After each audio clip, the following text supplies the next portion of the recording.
and welcome to the Understanding Sports and Exercise Medicine Research Show, the show that brings you the latest research straight from the horse's mouth. I'm your host, Tim Travail from Torrens University in Melbourne, and I'm here to support clinicians and early career researchers in your journey through the complex world of health-related research, and ultimately help us deliver high-value and effective care to the people we work with. Firstly, I want to thank everyone who listened to the first show, and I particularly want to thank those of you who took the time out to either send me a message with feedback about the show, or to write a review on iTunes or give us a thumbs up on YouTube. They really do help me out, so thank you. And again, if you find today's episode useful and you're getting something out of it, then the chances are that people in your network will too. So please do share and let me know.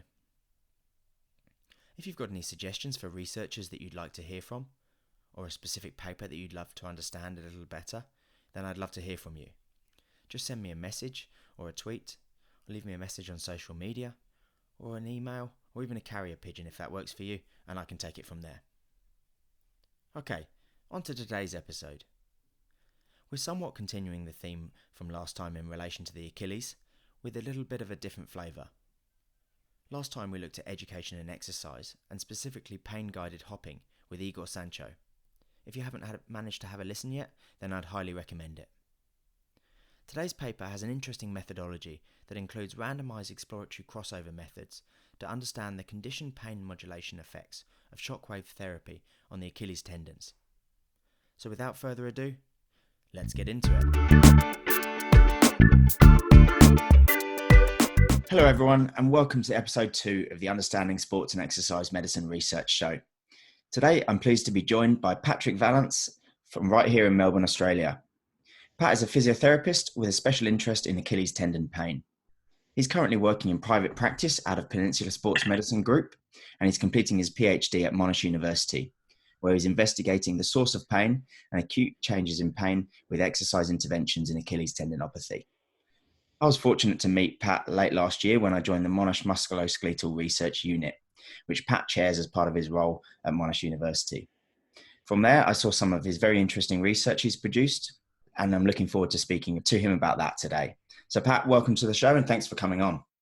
Thanks for having me, Tim. Excellent. All right. So just before we get stuck into the paper, can you just tell the listeners a little bit more about yourself and your clinical and research background? Yeah, absolutely. So I trained at Charles Sturt University for my undergraduate. That was up on the border between New South Wales and Victoria there. And since, as you mentioned, I've been in Melbourne. So in private practice at the moment at a sports clinic. And as goes with most sports clinics, there's a bit of sports coverage in there as well as the more general physiotherapy practice. Research-wise, currently completing my PhD with Dr. Peter Malliaras and Dr. Dawson Kidgel, where we're just approaching data collection, hopefully, at the moment for the first study. So fingers crossed into that soon and some very busy times ahead. Absolutely, I'm sure. Okay, so to introduce the paper we're going to be discussing today, the paper's titled Extracorporeal Shockwave Therapy of Healthy Achilles Tendon Results in Conditioned Pain Modulation Effect, a randomised exploratory crossover trial. And that's with obviously yourself as the lead author and Dr. Peter Malliaras as the co-author on the paper there. So to start with, just give us a bit of background as to where did your interest come from in this topic? More broadly, your interest in your PhD area would be really interesting to us. And then specifically, why was this an important paper to kick off your PhD? Yeah, absolutely. So in an interest area of mine has been Achilles tendinopathy. It's a difficult condition to manage. This really informed, I guess, some of the decision making we made going on to the PhD, where we, I guess, grasped some concepts and identified a few gaps in the literature. For this particular paper, that was a gap in the literature that we felt needed to be filled, where we know that shockwave therapy has been heavily utilised for tendinopathy management.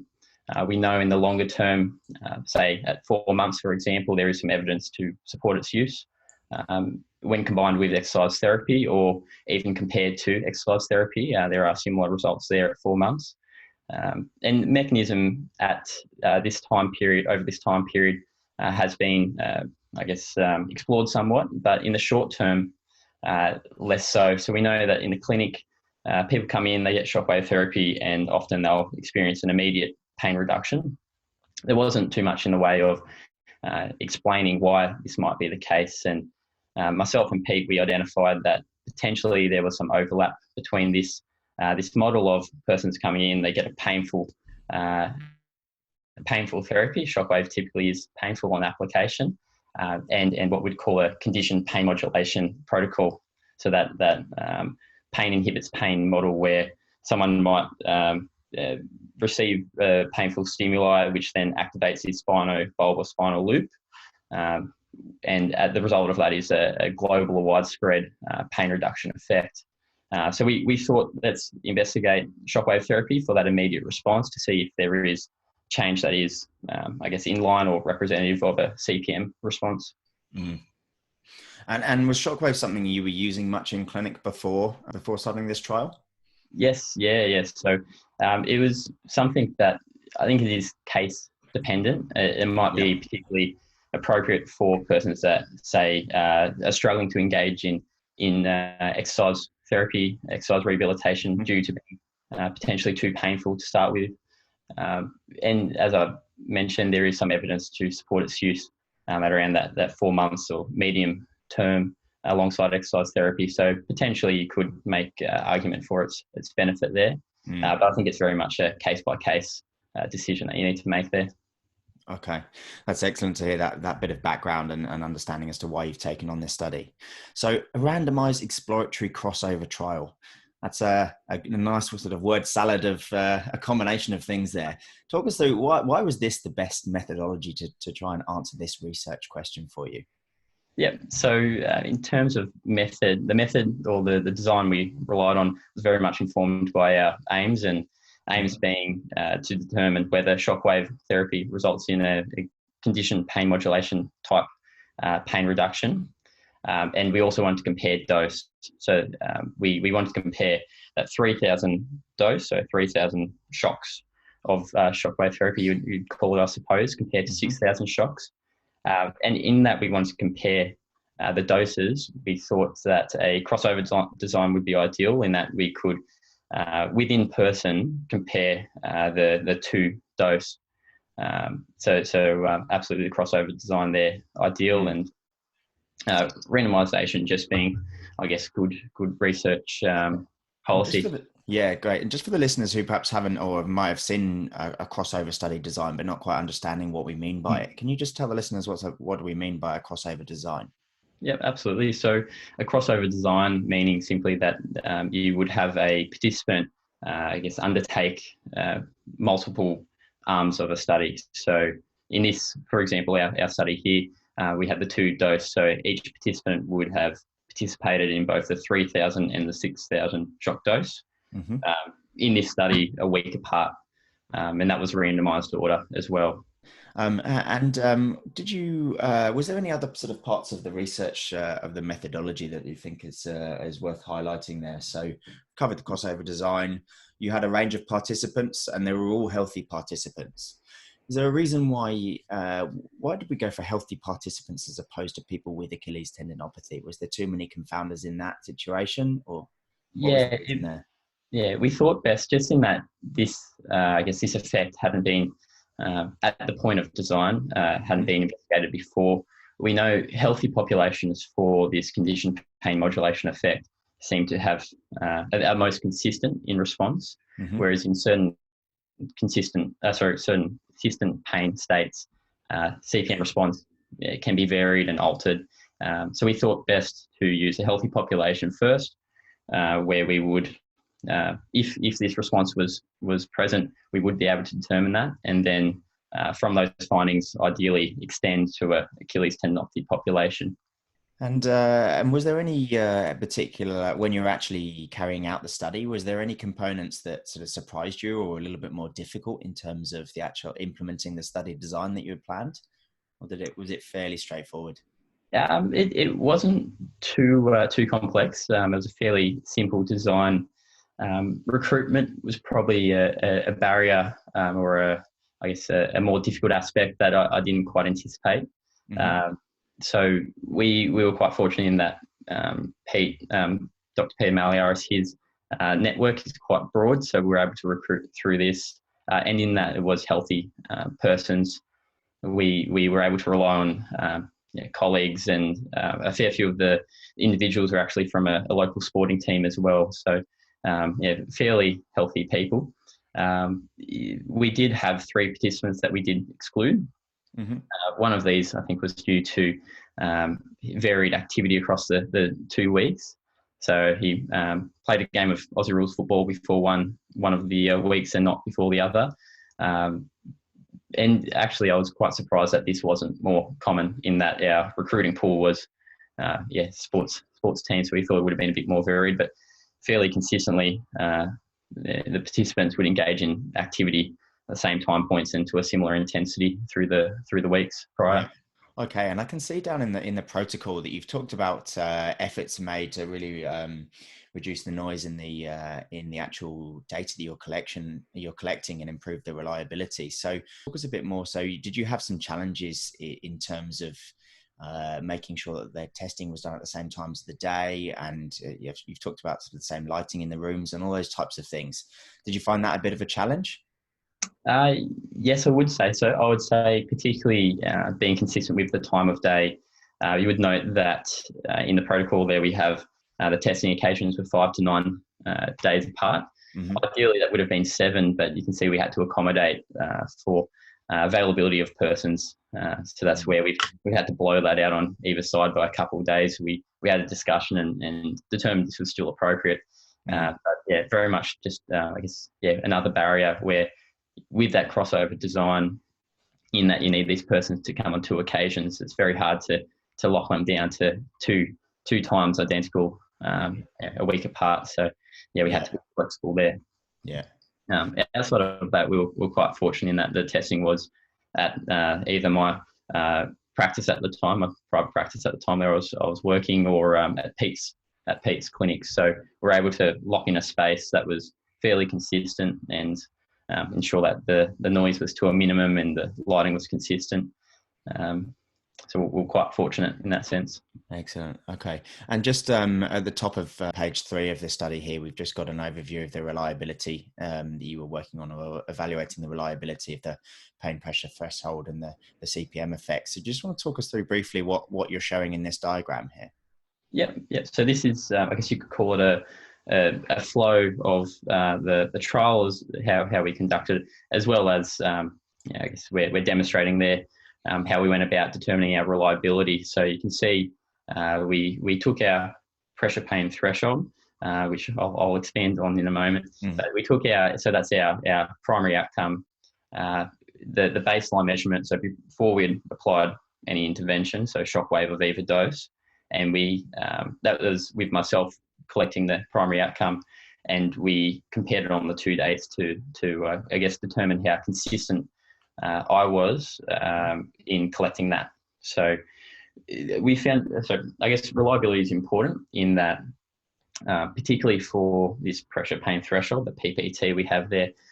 This hadn't been collected before in a well, I guess at the site that we collected, all sites we collected. So we wanted to ensure that any change to pressure pain threshold across the 2 doses wasn't necessarily due to my error, but rather it was a true reflection of the individual in front of us, their response. Okay. And do you want to just touch a bit more on this primary outcome? So you're using the pressure pain thresholds as your primary outcome, and just talk us through that process of why this is used in relation to the CPM as your primary outcome. Yeah. So with CPM, so with conditioned pain modulation, you want to determine if there is a change to pain and pain sensitivity. There's a few different outcomes you may use for this. We've used pressure pain threshold here, which was the amount of mechanical pressure applied to a site that would first elicit pain. And this is thought to represent pain sensitivity. So if we were finding this was different, and this was how we determined CPM response, if we found that there was a difference from before to after application of the intervention, we quantified that as the CPM response. As I said, there are many other ways many other outcomes you can use for conditioned pain modulation protocol. So, for example, cold pain threshold or heat pain threshold, or sometimes you might go a supra threshold, so the maximum pain a person can tolerate. Pressure pain threshold, it was just a little bit easier for us to standardize, and with the site or the population we were anticipating this data would be extended to, so thinking ahead that this would be investigated in the Achilles tendinopathy population, prior studies for CPM in that population had used this. So we thought this was best for comparison in future. Okay. And looking at that methodology overall, in hindsight, is there anything that you would have changed if you were to repeat this study, or are you pretty happy that the methodology worked out and gave you the results you were looking for? Yeah, I think we've ticked a few of the boxes. So you might note that for the pressure pain thresholds, we've collected these at a few sites. So there have been some recommendations that have been produced for this type of testing, where, for example, you might want to include both upper limb and lower limb body sites. In that CPM is regarded as a whole body effect. So you want to, I guess, best gauge that response across sites rather than just local mechanism being responsible for that change. So I think we're quite good with that. There were, if I was to repeat this experiment again, a few elements I wouldn't mind changing or I guess adding in, and one of those might be a placebo or a sham arm. So a third arm, for example, that persons, they might get a Shockwave device that looks and sounds the same, but it doesn't emit that pressure wave that is typical of Shockwave. So we could then determine the difference between, say, a placebo-driven response or Shockwave-driven response.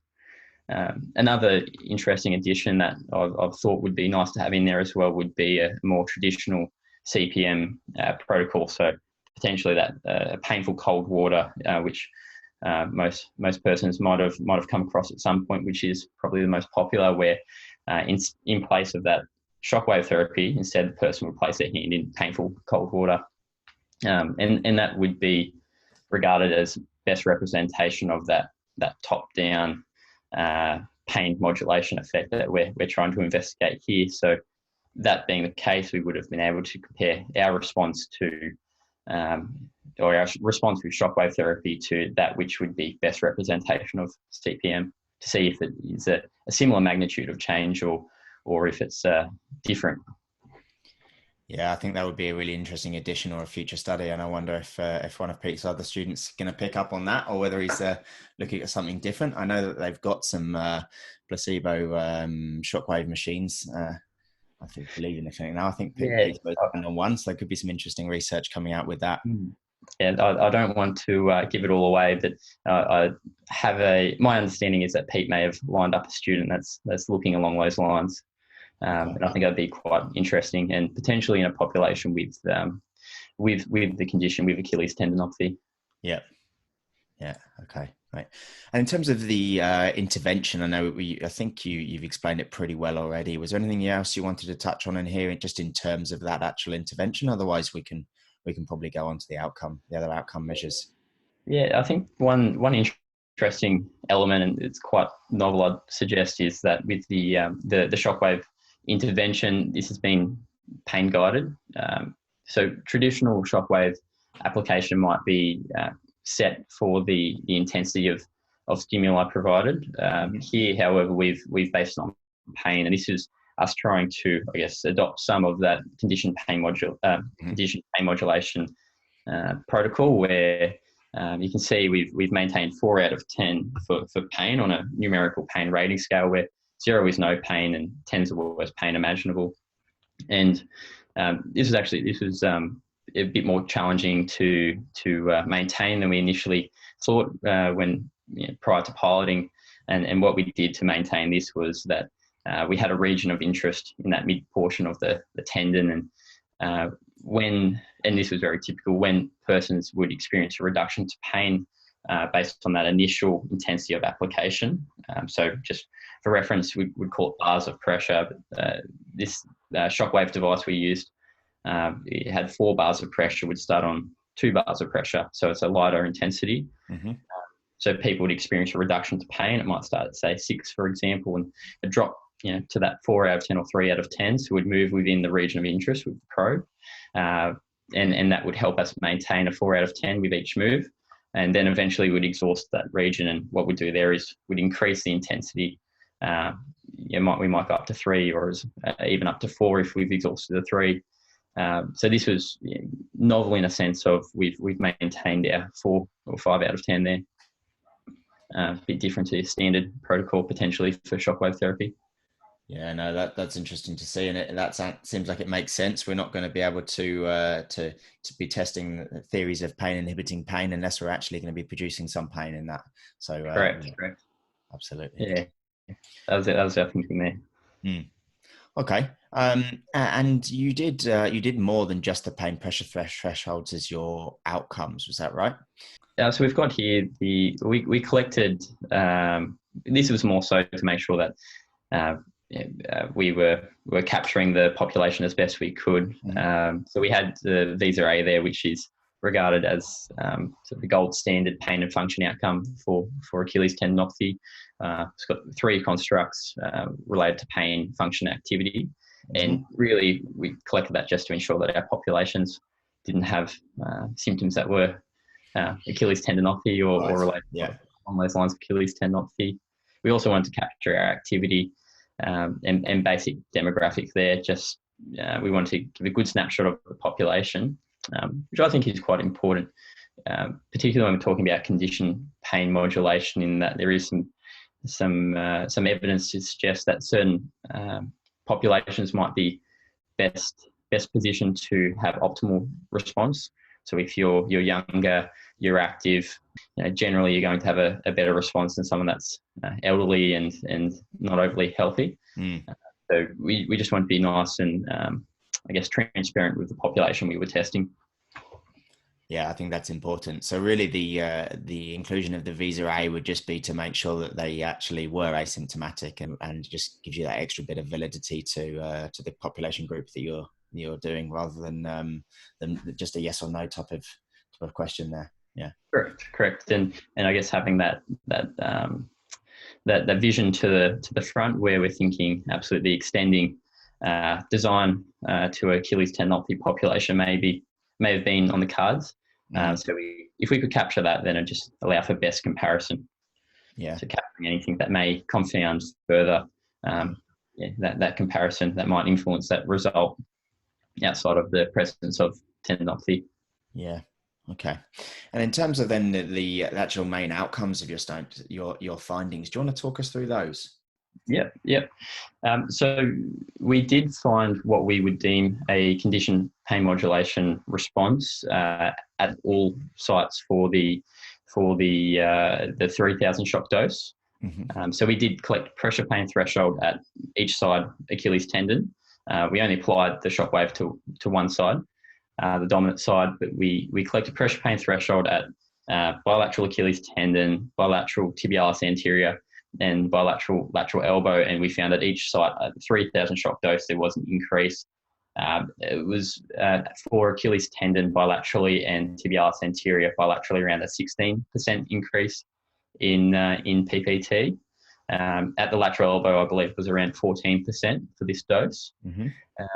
We did find for the 6,000 shock dose that there was an increase in PPT at bilateral Achilles tendon and at the left-sided lateral elbow and tibialis anterior, and these were similar magnitudes of change to the 3,000 shock dose. We didn't find a significant increase in PPT, however, for the lateral elbow and the tibialis anterior on the right sides, which was very interesting.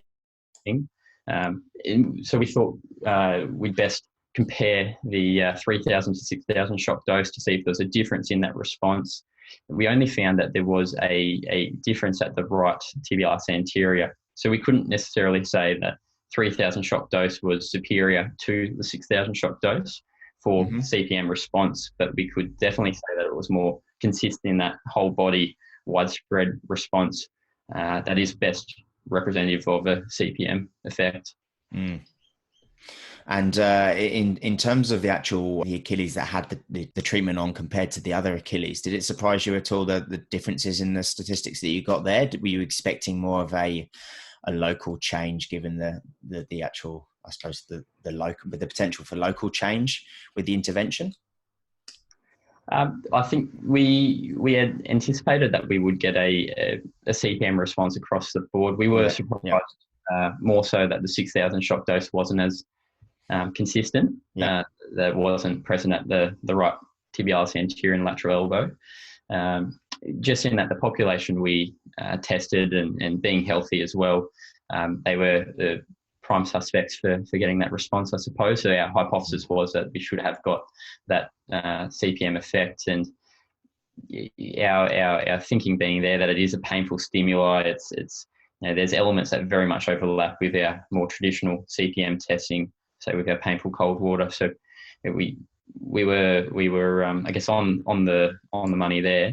But yeah, that 6,000 shock dose, we had to scratch our heads a little bit as to why that didn't get that same response. Yeah. Okay. And let's go on to support clinicians in practice. So if you're a clinician, or I'm a clinician, and I've got a Shockwave device in my clinic. I'm regularly using it, or I'm considering purchasing one for the clinic. What do you think this study adds to my understanding overall? What would your takeaways be for the clinician using Shockwave in practice? I think the key takeaway there would be considering what effect you are having, or what the mechanism that may underlie that effect is, more importantly. So I guess you're considering that potentially the effect you are having is I guess, to put it simply, you're creating pain to reduce pain. Now, that's not saying that that's not necessarily a good effect to be having, or a useful effect to be having, considering providing you've got the right rationale behind its use.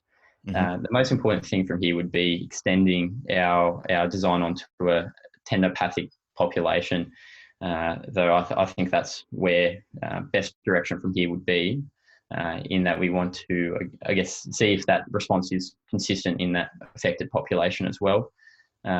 So then we could more confidently say that is the case. But yeah, just considering the mechanism that may underlie the effect you're having in clinic. Yeah, that's always the $1 million question, isn't it, at the moment? And make sure that our clinical reasoning can be backed up by this type of research. And I think it's an excellent addition to clinicians' thinking and to support their clinical practice and clinical reasoning. Okay, was there anything else just in terms of this paper or the limitations that you wanted to touch on, or do you think we've pretty much covered what we want to do today? I think we've covered it quite well. I think the limitations we may have addressed already to some extent. Yeah. Just with that idea of, it would have been great to having as well a sham or a placebo group, or even a concurrent cold water conditioned pain modulation protocol. As well, I guess worth mentioning there, we've got in the limitations that 3 persons they exceeded the pressure pain measurement device, the algometer, its max reading. So while I wouldn't have anticipated they would have cleared, we had 112 newtons as the maximum force we could apply there. They wouldn't have cleared that by too much. It was quite interesting that some people, that their pain threshold was so high, or their pressure pain threshold was so high. But outside that, I think we've done quite well.